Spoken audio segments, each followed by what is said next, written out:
Itsy amy vaiavy. Ela nanavany azy mbo hefako fozia.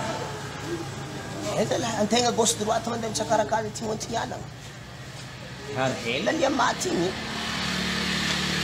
Ela. Bonjour. Karakory? Era quem sabe que ele me no Facebook. Ana le blandine. Ako si kumandra mo tsika. Isso atony. Takuna fana zan. Andaso mana. Ronono be nge sa zany tompony. Na hol me invité zaka na tsy vidra amina. Magnani baka komba mamonjy rendez-vous miaraka amin'olo. Mindesa vola viany. Mbola raha hoanina ko zany tento koa. Kena ko me invité zaka eto na la fazona ramano top serveuse. Serveuse nini? Andaso. Mo iskimo. Ô iskimo, avy atao denaro. Qu'est-ce que moi vidina mo tsy boss. Kofa mandeha invité n'olo magnaraka mindesa vola. Regny nazy izany.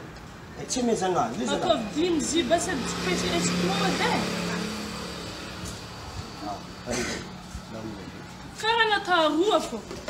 Ninako izy io. Keza zeto tsy hinandra zala lato. Am mangarap ko invité n'olo mo mindesa vola. Tabana raha hoandy dito kondoanina. Kena ko me invité vidana raha zamo zahmana maitry zabanolo ke tsy minandra he waha. Am mangaraka ko invité n'olo mindesa vola. La to zav dem na raha zaro menga menga te waha. Ana famisi na ftantana subinata mo vola. Ana ko me invité zake pe zakana boka vola. Zauna tena stera tana iwe.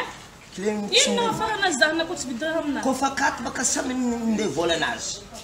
Samby vidra hoany. Za baka tsisy vola monana ngafitra zaho. Ana zem juste tsara be no buyawa na ko fa zana. Andras baka.